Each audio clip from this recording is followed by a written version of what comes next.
Have you ever driven over a highway bridge and couldn't help but look below? Or stood on a shoreline's rocky ridge just to watch the water flow? And count yourself as one of the few with a different set of dreams, the kind that keeps you up at night, 'cause you can't wait to get to that stream. It's more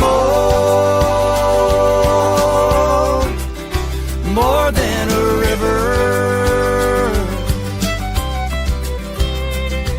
It's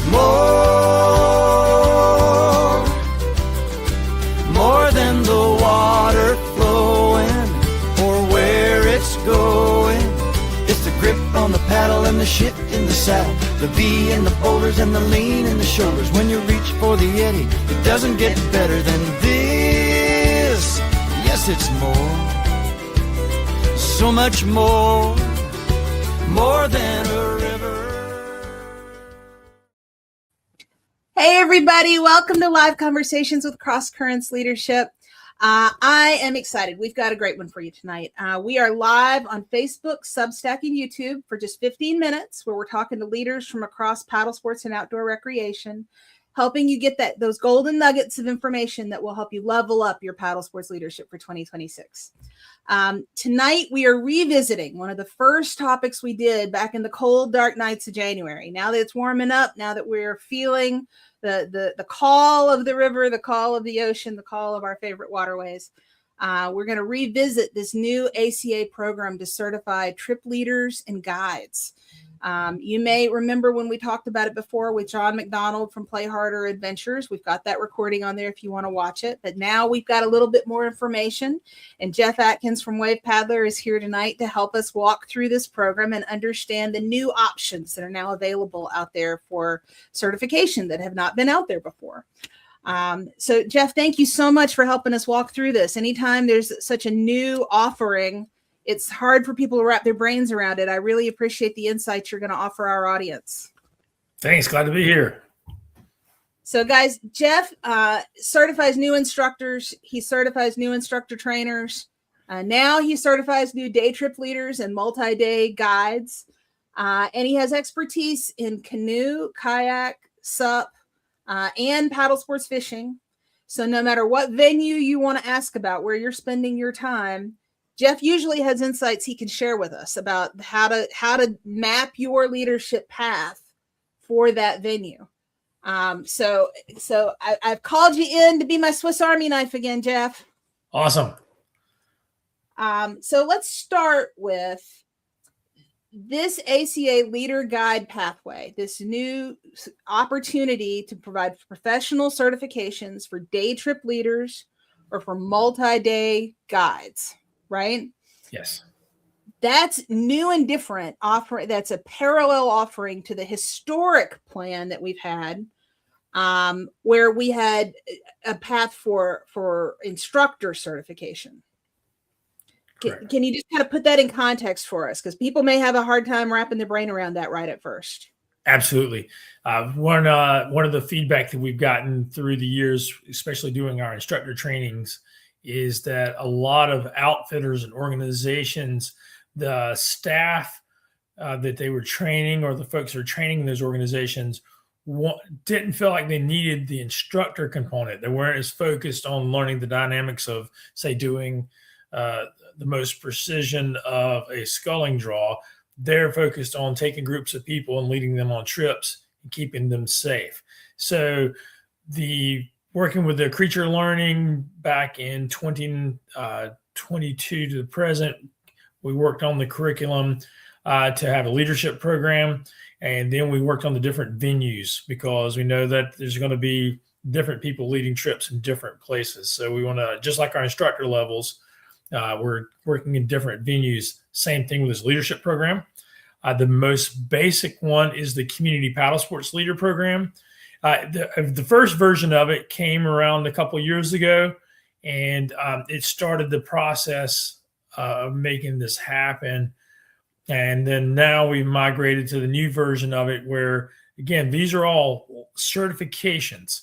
So a person can get a certification and have it documented with their training profile. So it's very advantageous for organizations who want to have, and individuals who want to have it documented with a certification attached to a person or their staff or their trainings to operate in certain venues. Right. So I'm gonna take a half step back real quick to just underscore what you just said, because these are professional certifications. They are just as professional a certification as an instructor certification. Mm-hmm. But whereas an instructor certification focuses on, are you not only, competent at the skill, but good at teaching the skill, right?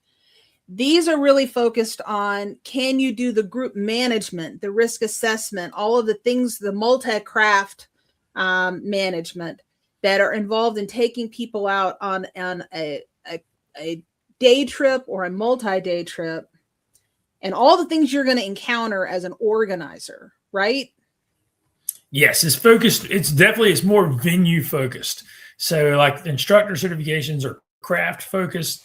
The leader programs are more venue focused. So the idea of like a person goes through this process as a leader and say your stand-up paddleboard is your niche and your thing you like to do, but you're paddling on slow moving rivers or lakes and people are showing up with kayaks and canoes. And so your leadership certification will allow you, like you can take a group and have that basic overall knowledge of how to, with risk management, how to avoid trouble, how to handle, how to deal with groups, hopefully manage the groups well to avoid troubles, how to get the group to have a good time and to keep folks safe along the way. And you're going to review enough of the skills and have the base knowledge to know that you're going to be able to give pointers on, say, hey, you need to move sideways.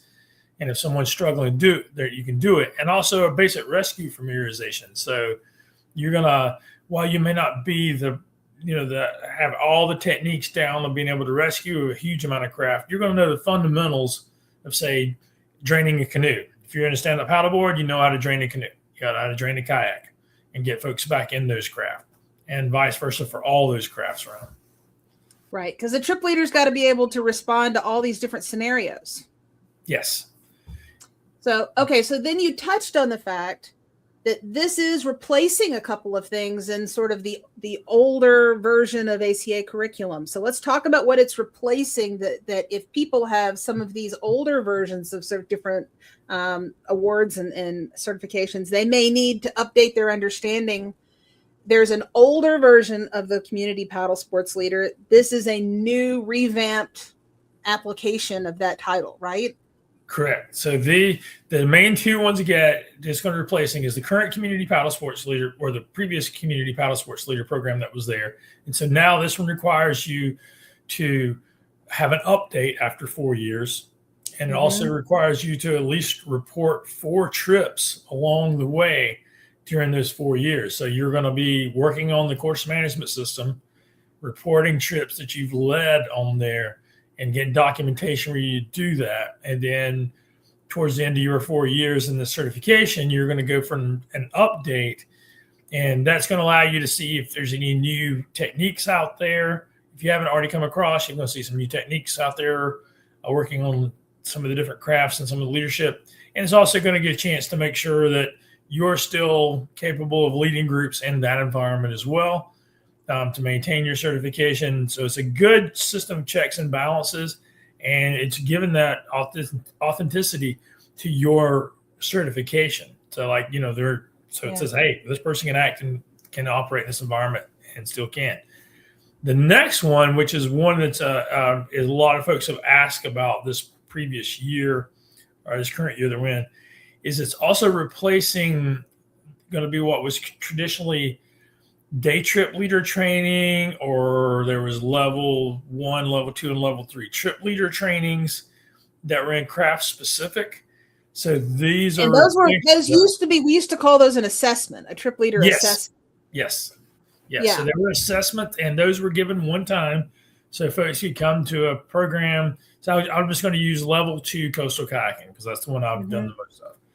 So folks could come to a level 2 coastal kayaking program, and they come with kayak skills. They do they can do training along with the weekend. They take the exam and they get assessed they would get assessed at the end of that weekend, where they went through all this curriculum that is very kayak specific in that coastal environment, checking off that they could do those things, and they walk away from it, and then that assessment is just on their record that they got assessed. That said on that day they were checked off that they could perform those things on that assessment list. But there was never any follow up. If a person maintained their ACA number for 20 years, that assessment showing up on their course history, but it doesn't necessarily mean that they still could do it or anything. But this one again, like we talked about, it's going to have a flow through the course of 4 years where you have to perform and you have to get checked off, and you're also having education again, continuing education along the process as well. So you're going to be a lot more active in the ACA if you're right. So let's talk about what that entails, because these trip leaders, these certified trip leaders and certified multi-day guides, they're now going to be members of the Safety Education and Instruction Council. So they'll have dues, they'll have access to the course management system, they'll be able to log trips, they'll also be able to get insurance for their on-water programming. That's probably one of the biggest perks that they get is to be able to insure the trips they lead, be able to advertise those trips, going to be able to have resources, access some resources through their ACA member profile as well. For being a leader. So there's some reward, definitely some things that go positive that come along with it.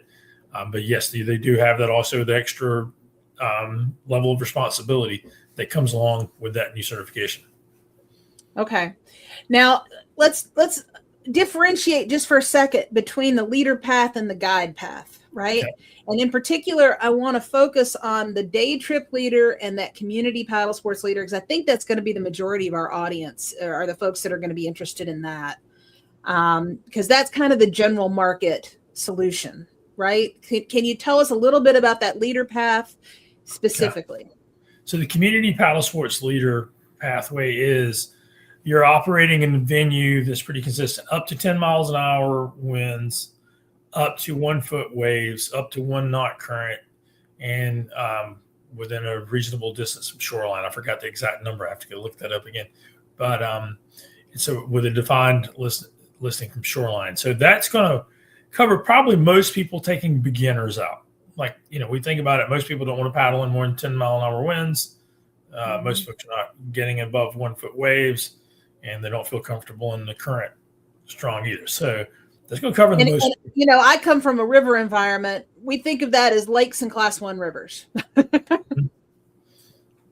Right. And then after that, the community paddle sports leader, then you start separating into the paddle sports leader program, and it will be defined either a river leader or a coastal leader.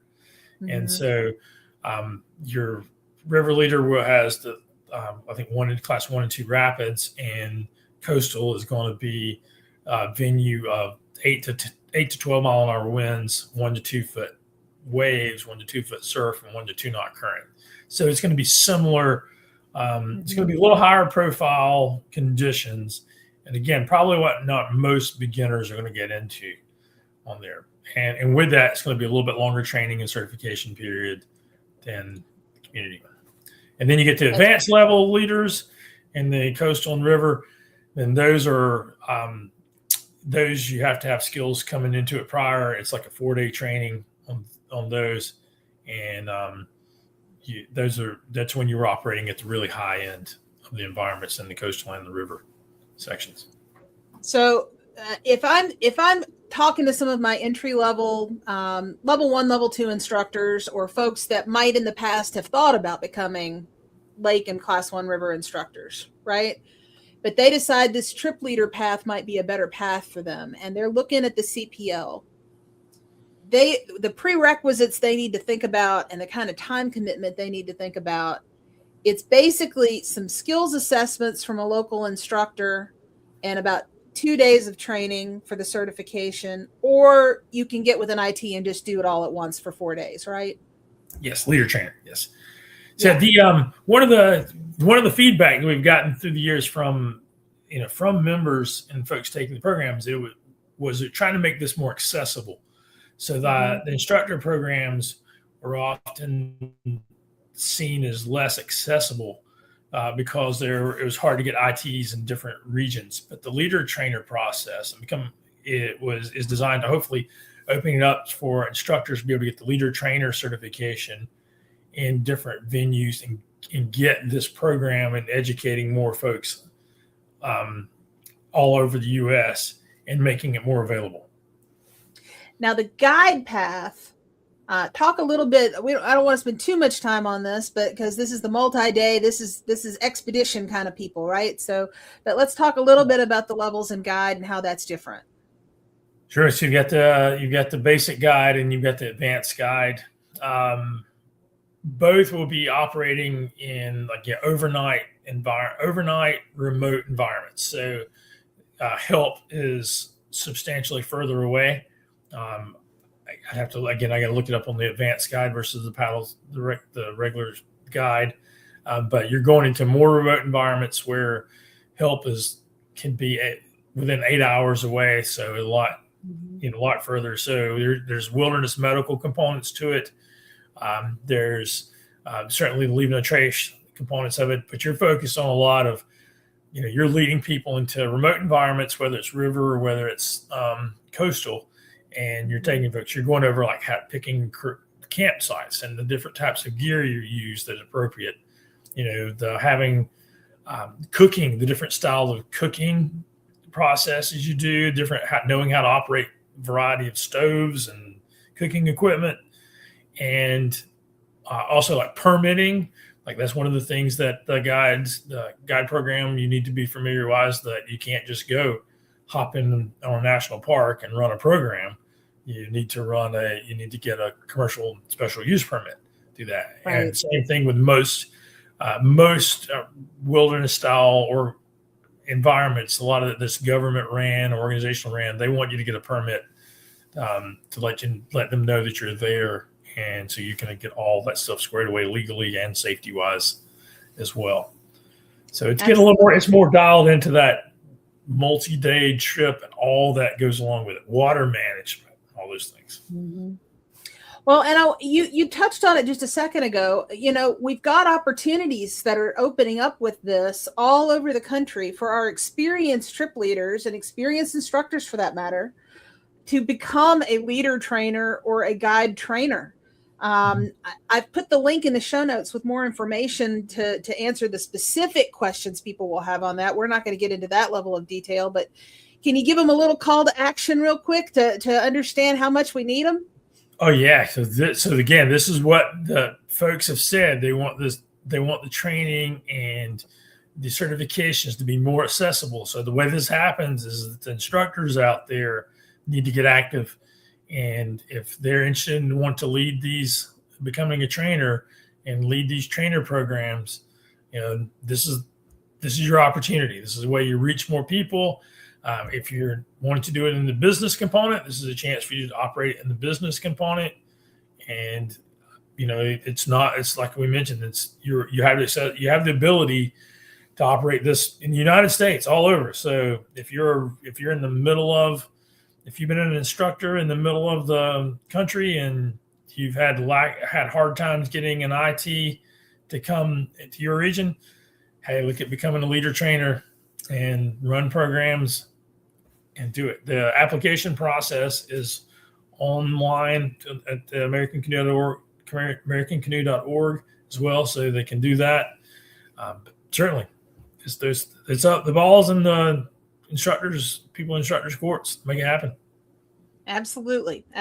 And guys, if you look in the show notes, I've linked a whole bunch of things for you. I've linked the information for people who want to become a trip leader or a guide. I've linked the information for people who want to become a leader trainer or a guide trainer. I've linked the resources for the books that are available through the ACA website or through Amazon if you want to buy the leader series of books or the guide series of books. I've linked the ACA calendar so you could find one of these courses and get one of these certifications. But I also linked the course that Jeff was telling me about. I know Ashley and Bev, Ashley Brown and Bev Coslett, that work with you in South Carolina all the time. They've got an upcoming Coastal Leader course that we linked in the show notes. So you guys, we've got all kinds of resources in the show notes for you. You just click those links and you can answer all your questions. Well, Jeff, thank you so much for all these details. I'm going to give the audience a couple more reminders if you'll hang with me just for a sec. Really? Anybody that's already subscribed to my Substack, you got the email earlier today. You saw that the National Association of State Boating Law Administrators has opened up nominations for any paddle sports businesses that you think are doing a great job on social media promoting safe paddling. So they think brands, think manufacturers, think retailers, think outfitters and liveries, those paddle sports specific businesses, because obviously Jeff and I, as educators, paddling schools, we're obviously going to be safe online, right? We're going to be promoting life jackets and all the things. But we want these businesses, we want these retailers, these outfitters, these liveries and brands and manufacturers. We want to recognize their great work when they're promoting safe paddling online. So those nominations are open. So they'll be taking nominations through July 15th. Go nominate your favorite companies, your favorite outfitter and livery. Let's recognize the folks that are doing things right, and let's give them the recognition so they can use that National Safe Paddle Sports Committee logo in their marketing and tell everybody what a great job they're doing promoting safety. Also, this coming Sunday for our next live conversation, I'm going to have Roland McDevitt from the Coast Guard Auxiliary. He is nationally the leader for the Paddlecraft Safety Division. And he's going to come and tell us about how Coast Guard Auxiliary is training these community-facing paddle sports volunteers all over the country. And even some of the work that we're going to be doing this spring with where they've invited some state boating officials to participate in their training. So we're going to talk about all of that Sunday night. It'll be great. And I want to give you guys the update. You know, since New Year's, we've been doing these live conversations 2 times a week, which was perfect for the winter, for all those dark, cold nights when we were just yearning for community to be together. But we're hitting busy season now. So as we switch into busy season in April, we're going to switch to doing it twice a month. I think that's still going to give you some great information, but I want you to make sure not to miss the good stuff. So if you haven't already, sign up for the email updates on my Substack so that you always get the email. It comes straight to your inbox, and then you can decide what you want to spend time on, but you don't accidentally miss something in a social media feed, right? This is your shot. Go ahead and sign up for it so that you don't miss anything in the transition from the 2 times a week to 2 times a month. And as always, thanks to all of our subscribers on all channels. You guys help keep me caffeinated. You're supporting the community-facing work that we're doing at Cross Currents Leadership. Just love you guys. I love your ongoing support. It means the world to me. And for anybody that feels compelled, you can upgrade from that free subscription and you know, throw a little Diet Coke my way. And that's a really, really nice addition to my day. It's going to make me smile. It's going to keep all of this volunteer energy flowing strong. So thank you all for all of your support. And thank you, Jeff. You're always a phenomenal resource for this audience. And I appreciate you, my friend. Thank you for your leadership and making all this stuff happen. All righty. And I'll see everybody on Sunday with Roland. Talk to you later.